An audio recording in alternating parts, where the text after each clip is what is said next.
उस समय चिंगारी हुआ करती थी, चिंगारी बराबर करते थे, वो इससे महंगी बिकती थी। उसका लगातार जब कुछ नहीं बचा तो उसको आज तोड़ तोड़ के बेचना शुरू कर दिया। इसकी जानकारी हमने दे दी है प्रशासन को, लेकिन उसके बाद उनके कानों में जू नहीं लेगा। अभी नोटिस दिया हूँ 1 मई को। तो दोस्तों,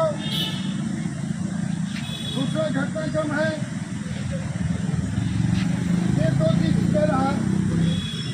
एक चीज तो यह है कि जो आपके साथ में सरकार की मध्यस्थता में एक त्रिपक्षीय समझौता हुआ था, उस समझौता के अनुसार 1 वर्ष में कोटा स्थित सारे कारखानों को चालू करना था और उसमें 300 श्रमिक कर्मचारियों को बचा लेना,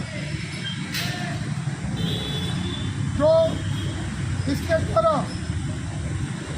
समय पे और पूछक पे रेल चालू किया। इसके बाद भी इसने पूरा नहीं किया, क्योंकि इसकी नियत जब लिया था उस समय ही तक नियत थी। उस समय ही हमारे साथियों से लगातार क्योंकि जो बातचीत हुई है, वो बातचीत के आधार पे इनको मशीनें ले गई। तो उस समय टाटा इकोनॉमिक कंसल्टेंसी ने इन मशीनों की कीमत लगभग 600 से 700 करोड़ रुपए की थी, जो आज की कीमत 1000 करोड़ रुपए से ऊपर हो जाती है।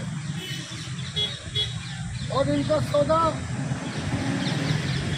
मात्र जो है 54 करोड़ को में हुआ था। तो इनको तो होता है, जीत उसी की होती है, निश्चित रूप से होती है। हार कोई शब्द नहीं होता है, यह हमेशा के लिए याद रखें। और हम कम से कम हम सर्वहारा लोगों को तो ये याद रखना चाहिए कि हार कोई शब्द होता ही नहीं है। हार एक शब्द हम गढ़ लेते हैं अपने मस्तिष्क के अंदर कि हम हार गए। तो जब तक हम इस हार शब्द को गढ़ेंगे नहीं अपने मस्तिष्क के अंदर, हमारी जीत आज नहीं तो कल और कल नहीं तो परसों निश्चित होती है। जो संघर्ष करता है उसकी जीत निश्चित होती है।